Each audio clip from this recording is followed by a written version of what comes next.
الحمدللہ رب العالمین والعاقبۃ للمتقین الصلاۃ والسلام علی خاتم الانبیاء والمرسلین۔ اللہ تعالیٰ کا قرآن حکیم میں ارشاد ہے کہ مردوں کے عورتوں پر حقوق ہیں اور عورتوں کے مردوں پر حقوق ہیں۔ السلام علیکم ناظرین اکرام، اللہ تعالیٰ کی کتاب قرآن حکیم ہماری رہنمائی اور ہدایت کے لیے اتاری گئی تھی۔ آج بدقسمتی سے امت مسلمہ کا بیشتر حصہ اس کتاب سے لا تعلق ہے،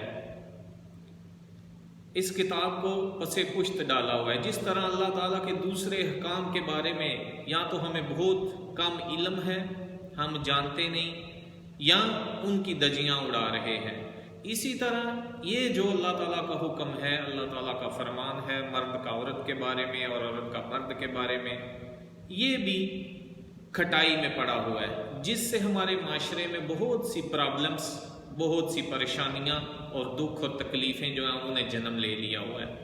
صرف اور صرف اس کی جو بڑی وجہ ہے وہ کتاب اللہ سے دوری ہے۔ ناظرین اکرام، عورتوں کے جو مردوں پر حقوق ہیں، 4-5 بنیادی حق ہیں عورتوں کے۔ وہ یہ ہیں کہ مرد عورت کو گھر مہیا کرے، اس کے سر پر چھت مہیا کرے، جس گھر میں خود رہتا ہے اسی طرح کے گھر میں اس کو بھی رکھے، جس طرح کا کھانا خود کھاتا ہے اپنی بیوی کو بھی اس طرح کا کھانا کھلائے، جس طرح کا لباس خود پہنتا ہے یعنی جس کوالٹی کا، جس قیمت کا، وہ اپنی عورت کو بھی پہنائے، اس کو اللہ کے احکام سکھائے۔ لیکن بدقسمتی سے اگر وہ خامد خود نہیں جانتا اللہ کے احکام یا اس کو نہیں پتا تو وہ بیوی کو کیا سکھائے گا۔ اس لیے مردوں کا دین پڑھنا، سیکھنا، سمجھنا انتہائی ضروری ہے۔ اگر عورت پردہ نہیں کرتی اس کو پردہ کرائے، اس کو پردے کا، نماز کا پابند بنائے۔ اگر ایک سے زیادہ بیویاں ہیں تو ان میں برابری کرے۔ یہ 4-5 بنیادی حقوق ہیں جو عورتوں کے مردوں پر ہیں۔ جو مردوں کے عورتوں پر حقوق ہیں وہ انتہائی سادہ اور بالکل سیدھے ہیں۔ اس کے لیے کسی بڑی لمبی چوڑی تقریر یا بڑے لمبے چوڑے واز جیسے کئی علماء یا مفتی یا مولوی حضرات کرتے ہیں ضرورت نہیں ہے۔ سیدھی اور دو ٹوک بات ہے، وہ یہ ہے کہ عورت صرف 2 کاموں میں اپنے خامد کی تابعداری نہ کرے۔ پہلا، اللہ تعالیٰ کے ساتھ کسی چیز کو شریک نہ ٹھہرائے۔ اگر خامد اس کو کوئی ایسی بات کہتا ہے اور اس کو پتہ ہے کہ یہ اللہ تعالیٰ کے ساتھ شرک ہے تو اس کا کہا نہ مانے، اپنے خامد کی تابعداری نہ کرے۔ دوسرا، بدکاری اور بے حیائی کے کاموں میں اپنے خامد کی تابعداری نہ کرے۔ باقی ہر حال میں اپنے خامد کی تابعداری کرے۔ اگر کوئی جائز کام بھی ہے، عورت کا دل کرتا ہے کہ اس کو میں کر لوں، اس میں کوئی قباحت نہیں ہے، لیکن اگر وہ کام خامد کو ناپسند ہے تو اس سے رک جائے۔ کیوں؟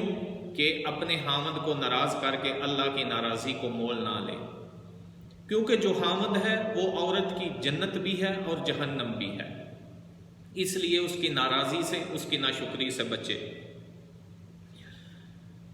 زیادہ تر جو مسئلے یا مسائل پیدا ہوتے ہیں گھروں میں، وہ عورتوں کی بدقسمتی سے اس عادت کی وجہ سے کہ جو خامد کے رشتہ داروں کے معاملات ہیں ان میں ان کی وجہ سے بات چھوٹی ہوتی ہے لیکن اس کو بڑا کر کے بیان کیا جاتا ہے، جس کی وجہ سے پرابلمز بن جاتی ہیں۔ عورت کے لیے بہت آسان ہے کہ وہ اپنے خامد کے رشتہ داروں کے ساتھ اس طرح کے معاملات کرے جیسے اس کا خامد کرتا ہے، بہت ہی سادہ ہے۔ بس یہ دھیان رکھے کہ جیسا میرا خامد سلوک کر رہا ہے، جیسی اس کا رویہ ہے، برتاؤ ہے اپنے رشتہ داروں کے ساتھ، میں اس کے ساتھ مل کے وہی برتاؤ خامد کے رشتہ داروں کے ساتھ کروں۔ گھر کا ماحول جو ہے اس کی ٹوٹل ذمہ دار عورت ہے۔ عورت نے اپنے گھر کا ماحول بنانا ہوتا ہے، جس طرح کا مرضی ہے بنا لے۔ یہ میرا اپینین ہے، یہ میری ذاتی رائے ہے کہ کوئی بھی مرد عورت پر ہاتھ نہیں اٹھاتا، اس کی بے عزتی نہیں کرتا، انسلٹ نہیں کرتا۔ یہ عورت جو اپنی زبان کی وجہ سے خامد کو مجبور کرتی ہے. 95% جو ہیں مرد حضرات وہ اس چیز کے قائل نہیں ہیں یا ایسا کوئی کام نہیں کرتے کہ جس میں گھر میں خرابی پیدا ہو. 95% جو معاملات ہیں خراب ہوتے ہیں اس میں میں عورت کو ذمہ دار سمجھتا ہوں. کیوں؟ اس کی وجہ ہے کہ وہ جو 2 کام بتائے ہیں اس کے علاوہ اگر ہر کام میں اپنے خامد کی تابع داری کرے گی تو کوئی جواز ہی نہیں ہے کہ گھر کا ماحول خراب ہو.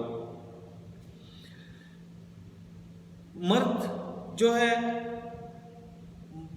وہ مزدوری کرتا ہے، کام کاج کرتا ہے، وہ باہر کے معاملات کرتا ہے، وہ جتنا اس کی سکت ہے، طاقت ہے، وہ کوشش کرتا ہے کہ اپنے گھر میں ہر وہ چیز مہیا کی جائے جو وہ کر سکتا ہے.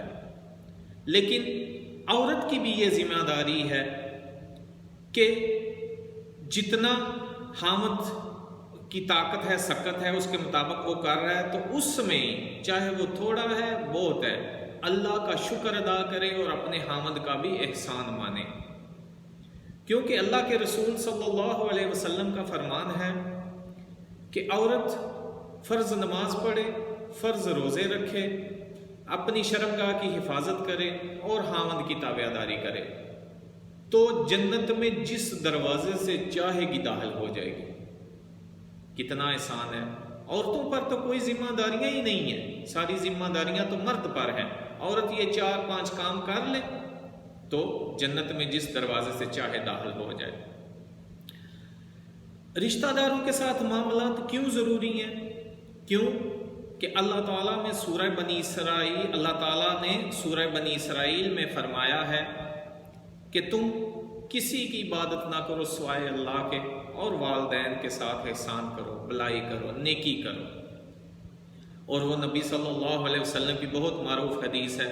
بات لمبی ہو جائے گی لیکن میں اس کو ذرا شارٹ کٹ بیان کرتا ہوں کہ جب نبی صلی اللہ علیہ وسلم ممبر پر چڑھ رہے تھے، جبرائیل حاضر ہوئے تھے اور آپ صلی اللہ علیہ وسلم نے 3 بار کہا تھا. اس میں ایک بد دعا یہ بھی تھی کہ جبرائیل علیہ السلام نے کہا کہ برباد ہو جائے وہ شخص جس نے اپنی زندگی میں اپنے بوڑھے والدین کو پایا ہو اور ان کی خدمت کر کے جنت نہ کما لی ہو. اور اگر عورت کو دین آتا ہوگا، وہ دین سمجھتی ہوگی تو کبھی بھی کوئی ایسی بات اپنے خامد کے والدین کے بارے میں نہیں کرے گی. کیوں کہ اس کو پتا ہوگا کہ یہ نہ ہو کہ میری کوئی بات سن کر میرا جو خامد ہے اپنے والدین کی نافرمانی نہ کر بیٹھے اور اللہ تعالیٰ کے فضل اور رحمت سے محروم ہو جائے اور اللہ تعالیٰ کے غضب کو اور ناراضی کو دعوت دے. اسی طرح رشتہ داروں کے معاملات ہیں. صلہ رحمی کا بہت بڑا اجر ہے اور قطع رحمی یعنی تعلقات کو توڑنا، جو خونی رشتے ہیں خامد کے ان سے لا تعلقی اختیار کر لینا بہت بڑا گناہ ہے. کیونکہ اللہ تعالیٰ نے فرمایا ہے کہ جو رشتہ داریاں جوڑے گا، حدیث قدسی ہے کہ جو رشتہ داریاں جوڑے گا میں اس کو اپنی رحمت سے جوڑوں گا، اور جو رشتہ داریاں توڑے گا میں اس کو اپنی رحمت سے توڑوں گا. اس کا جو سلسلہ ہے یا اس کا ناطہ اپنی رحمت سے کاٹ دوں گا جو رشتہ داریوں کو کاٹے گا. تو اگر عورت دین جانتی ہوگی تو وہ کبھی بھی ایسی کوئی بات نہیں کرے گی کہ جس وجہ سے جو اس کا شوہر ہے، خامد ہے، وہ اپنے رشتہ داروں کے ساتھ کوئی ایسے معاملات نہ کر بیٹھے یا ان سے رشتہ داری ختم کر کے یا ان سے قطع تعلقی کر کے اللہ کی رحمت سے نہ کٹ جائے، اللہ کی رحمت سے نہ دور ہو جائے. تو یہ بات ہمیشہ یاد رکھیں، ہمیشہ، کہ جو عورت آپ کے رشتہ داروں کے معاملے میں ٹھیک نہیں ہے، اس کی سوچ اچھی نہیں ہے، مثبت نہیں ہے، وہ آپ کے لیے کبھی بھی اچھی نہیں ہو سکتی. یہ بات طے ہے. اگر کوئی اختلاف کرنا چاہے وہ کر سکتا ہے، لیکن یہ ایک مسلمہ حقیقت ہے. اس کی دلیل ہے کہ اگر اس کو آپ سے پیار ہوگا، آپ سے محبت ہوگی، آپ سے احساس ہوگا تو اس کو پتہ ہوگا کہ اگر میری کسی حرکت یا بات کی وجہ سے خامد بدظن ہوتا ہے اپنے والدین سے یا بہن بھائیوں سے تو وہ اللہ کی رحمت سے دور ہوگا اور اس کی آخرت بھی خراب ہوگی اور اس کی دنیا بھی خراب ہوگی. اس لیے وہ کبھی بھی ایسی بات یا ایسا کام یا ایسی حرکت نہیں کرے گی جس سے آپ کے ذہن میں یا دل میں اپنے رشتہ داروں کے بارے میں کوئی اختلاف پیدا ہو۔ اس لیے عورت کو دین سکھانا، بچیوں کو، بیٹیوں کو، محترم والدین سے گزارش ہے کہ ان کو دین سکھائیں، کہ ان کو پتہ ہو اس بات کا کہ ہم نے دوسرے گھر جانا ہے، ہم ادھر اپنے باپ کے گھر کسی کی امانت ہے، پرائی امانت ہے، تو ایک دن ہم نے اپنے گھر جانا ہے۔ اگر عورت نہ چاہے تو گھر میں کوئی وجہ ہی نہیں ہو سکتی لڑائی کی، کبھی بھی۔ عورت بدقسمتی سے اس کی زبان جو ہے اس کی وجہ سے گھر کا ماحول خراب ہوتا ہے۔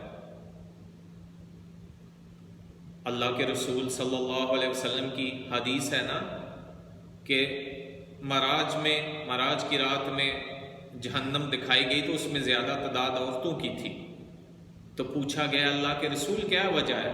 تو آپ صلی اللہ علیہ وسلم نے فرمایا کہ یہ ناشکری کرتی ہیں۔ پوچھا اللہ کی ناشکری کرتے ہیں؟ کہا اپنے خاوند کی ناشکری کرتی ہیں۔ تم ان کے ساتھ رہو عمر بھر تو کبھی کوئی ایک ایسی بات کر دو جو ان کو ناگوار گزرے یا ان کی طبیعت کے خلاف ہو، تو اسی وقت تمہیں تانے طنز کرنا شروع ہو جائیں گی، گلے کرنا شروع ہو جائیں گے کہ میں نے تو کبھی سکھ ہی نہیں پایا تیرے گھر میں۔ تو اللہ تعالی ہماری ماؤں بہنوں کو، بیٹیوں کو توفیق دے کہ وہ دین سیکھیں اور اس پر عمل کریں اور اپنے گھروں کو ایک خوبصورت نمونہ بنائیں۔ اور جو دین سے دوری اور یہ فلم اور ڈرامے اور یہ میڈیا کا دور ہے، اس کی وجہ سے بدقسمتی سے آج ہماری عورت دین سے اور دور ہوتی جا رہی ہے۔ پہلے سادے دور تھے، ہماری مائیں، نانیاں، دادیاں چاہے اتنا پڑھی لکھی نہیں تھی، اسکول، کالجز یا یونیورسٹیز بیشتر ان میں سے انہوں نے نہیں دیکھی ہوئی تھی، لیکن گھروں کے ماحول اچھے تھے، عزت تھا، احترام تھا۔ آج بدقسمتی سے عورت جب باہر نکلی ہے، کالج میں گئی ہے، یونیورسٹی میں گئی ہے، اس نے مغربی معاشرے کو دیکھا ہے، سنا ہے اس کے بارے میں، تو وہ اپنے دین سے دور ہو کر فلموں میں، ڈراموں میں ایسے وہ جو پیش کیے جا رہے ہیں، بے حیائی کو فروغ دیا جا رہا ہے، اس کو دیکھ کر اس نے اپنے گھر میں بھی وہی ماحول کریٹ کرنا شروع کر دیا بدقسمتی سے، تو جس کی وجہ سے آج کل جو خاندانی نظام ہے وہ خراب ہو رہا ہے۔ تو اللہ کے لیے اپنی بچیوں کو دین سکھائیں۔ یہ دیکھیں عورت کا لباس آج اگر ہم اپنے معاشرے میں دیکھیں تو سوشل میڈیا پہ یہ بڑا محاورہ گردش کر رہا ہے کہ عورت کے لباس سے مرد کی غیرت اور مرد کے لباس سے عورت کی نفاست کا پتہ چلتا ہے۔ تو نہایت معذرت کے ساتھ اگر آج ہم اپنے معاشرے کو دیکھیں، عورت کا لباس دیکھیں، تو پھر تو یہ ظاہر ہوتا ہے معذرت کے ساتھ کہ بیشتر تعداد مردوں کی بے غیرت ہو چکی ہے، چاہے اس میں وہ باپ کی شکل میں ہے، بھائی کی شکل میں ہے، خامد کی شکل میں ہے یا بیٹے کی شکل میں ہے۔ اور یہ بھی فکرہ بہت چلتا ہے پاکستان میں کہ عورت کی وجہ سے 4 مرد جہنم میں جائیں گے، باپ، بھائی، خامد، بیٹا۔ تو کیا ان کی ذمہ داری نہیں ہے؟ الرجال قوامون علی النساء کہ مرد عورتوں پر حاکم ہیں، مردوں کا کام ہے کہ عورتوں کو دین سکھائیں۔ اگر عورتوں کو بے لگام چھوڑ دیا جائے گا تو معاشرہ تباہ ہوگا۔ جس معاشرے کو آپ نے تباہ کرنا ہو، عورت کو با اختیار کر دو، عورت کا اختیار دے دو، معاشرہ، گھر، ملک تباہ ہو جائے گا۔ اس لیے مردوں کی یہ ذمہ داری ہے کہ خود دین سیکھیں اور اپنی عورتوں کو بھی دین سکھائیں۔ اس ویڈیو کو شیئر کیجئے گا تاکہ دوسروں تک بھی یہ میسج پہنچ سکے۔ اپنی دعاؤں میں یاد رکھیے گا۔ والسلام علیکم ورحمۃ اللہ وبرکاتہ۔